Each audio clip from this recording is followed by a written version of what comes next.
Man United have had an eventful end to the domestic season, with Chelsea dumping us out of the FA Cup thanks to a couple of De Gea mistakes and generally flat play by us United, but a more satisfying win over Leicester to confirm us Champions League football next season with a third place finish. However, one thing that comes to the front of my look at United for the end of the season is the amount of injuries we've had. We've had injuries to Luke Shaw, who looks like he's out till September and will miss our Europa League run this season.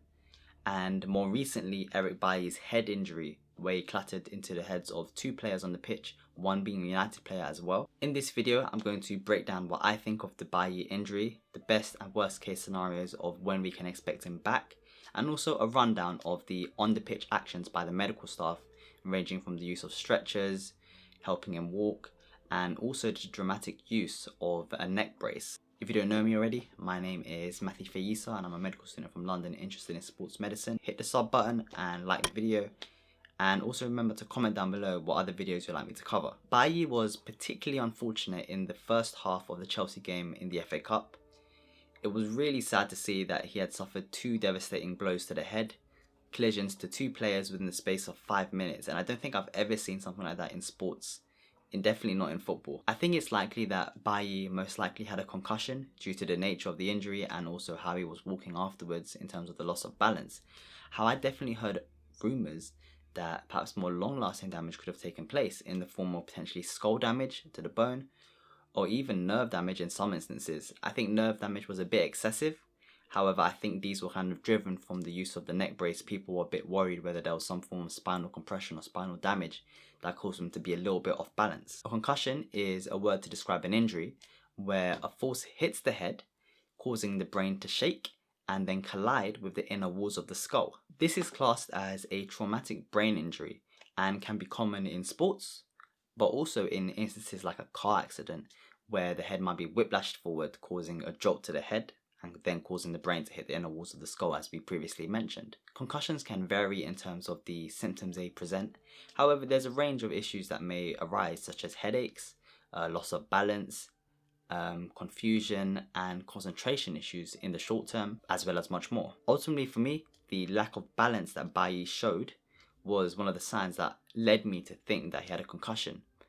As this is seen when he needed help to even stand up and walk literally 5 meters to get off the pitch. This, paired along with the mechanism of injury with the two hits on the head within a space of 5 minutes, kind of shifts you to that thought, as concussions are the most sensible kind of suggestion in this case with what we have. Concussions have been at the forefront of football medicine in the last few years, leading to the introduction of the concussion protocol, which has been clearly influenced by sports such as rugby and American football. I think this is a really good thing that they've now introduced a formal measure to test whether a player has a concussion, and also in terms of rehabilitation afterwards to ensure that there are no long-lasting side effects to any head collision that has occurred.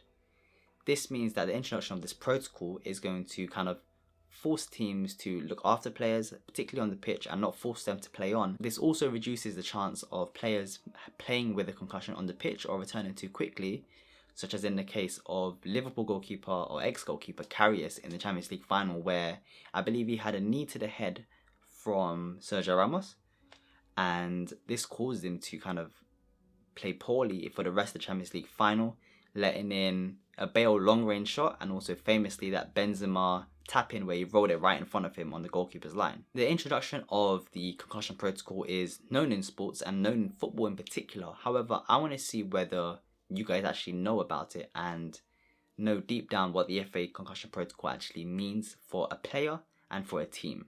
In addition to the symptoms of loss of balance, headaches, confusion, and neck pains perhaps, Bailly would have been asked a few questions by the United medical staff to see whether he is kind of there in the pitch, not confused, and whether he has a concussion or not.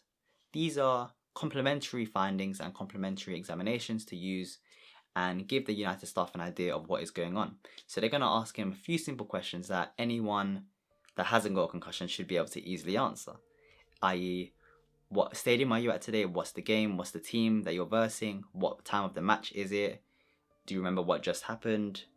And other questions that I will list here. In addition to this, they will use video assistance replay to not only look at the injury in terms of how it happened, but also see what part of the head he's collided with and how he goes down. So looking at the footage and remembering what I've seen from the match, it does seem that United medical staff did kind of come up to the conclusion that Bailly could have a concussion and that it would be safe to kind of go to the next step of the FA concussion protocol, which is to kind of sit him down and get him out of play to then proceed out of the stadium on a stretcher. In addition to sitting him down, they're going to ask Bailly a few more questions like, does your neck hurt, for example? And I believe he said yes, and because of that they decided to put a neck brace on. Neck braces have been introduced into concussion protocol and kind of put in as a safety measure whenever a player reports any neck pain, any confusion, or even any tingling in the legs. The tingling in the legs is more to do with any nerve damage or any nerve compression in the neck, as this would mean that there's some compression of the spine pushing against a nerve potentially or causing some kind of injury. Following this, they're going to take Bailly to the nearest accident and emergency department in the nearest hospital and carry out a few scans to see the state of the brain, the state of the skull, and the state of the neck since he reported neck pain. Regarding these scans, they appear to be inconclusive and connote that there was no serious long-term damage or any serious acute damage in the form of bone breaks or spinal injuries that would have forced Bailly to stay in hospital. So I did see him actually leave hospital on his social media posts and also on various media sources saying he had actually been released on the same day or the day after. So that is good news, and hopefully you can see him in a few weeks' time. But let's go through concussion protocol. So in concussion protocol, he cannot actually engage in any physical activity for 14 days. Stage 1 of the protocol means after 24 hours he must have a rest period, and up to 14 days is part of stage 2 and the gradual kind of return to play, where he must kind of stay in rest and not engage in any serious physical activity. I quite like the concussion protocol as it kind of reduces the chance of serious kind of injuries being missed, but also kind of allows players to return in a stepwise fashion that may appear long, however is deliberately cautious. Stage 3 involves football specific exercise, stage 4 non-contact training, stage 5 full contact practice, when finally a return to play in stage 6.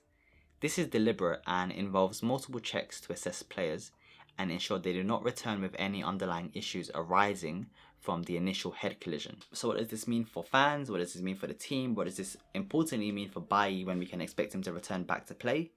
Well, the minimum amount of time under FA concussion protocol is 18 days. So as Bailly was injured on the 19th of July in the semi-final against Chelsea, that would mean he cannot return until the 6th of August. That would mean he'd miss the Europa League game and the second leg of the fixture. As a reminder, these are just my thoughts. I'm a medical student. I'm not the be-all and end-all of, health information or health education.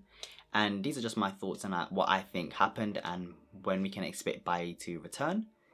Let me know your thoughts on the injury and whether you expect him to return even sooner or perhaps even on this Wednesday for the Europa League second leg. And keep recommending me videos down below for other injuries to cover and other players to cover. I want to say thank you for watching, and in the meantime, before my next video, make sure to check out my last video on Cristiano Ronaldo's long-term knee injury that has affected his play and perhaps transitioned him from a dynamic dribbler to a kind of poacher in the box. Also, for United fans, check out my most recent video as well on Luke Shaw and his ankle injury and when I can expect him back. Initially, I put him down for a 1 to 2 week spell. However, recent news has come out that perhaps he's going to be out for the whole of the Europa League and will only return for September at the start of the next Premier League season. So really devastating news there. Apart from that, I want to say subscribe to the channel so you don't miss out on any videos in the future. Like it and share it with your friends. Also, as I said before, comment down below what other videos you want me to cover, and I hope you enjoyed it. Apart from that, I want to say thanks for watching, and I'll see you guys next time. Soy sauce, I'm boisterous. I bun with your babes and feed the oysters. Oysters, man, think that they're hot like raw mustard. More time, it's sweeter than sponge cakes and birds custard. Fix your posture. I must have been 16, another cube buster. In co-op, they had told me about the custard. Wasting time instead of grinding harder than you can. You muster. Bye bye the rules of stacking notes and making bands of sorts of. I think there's some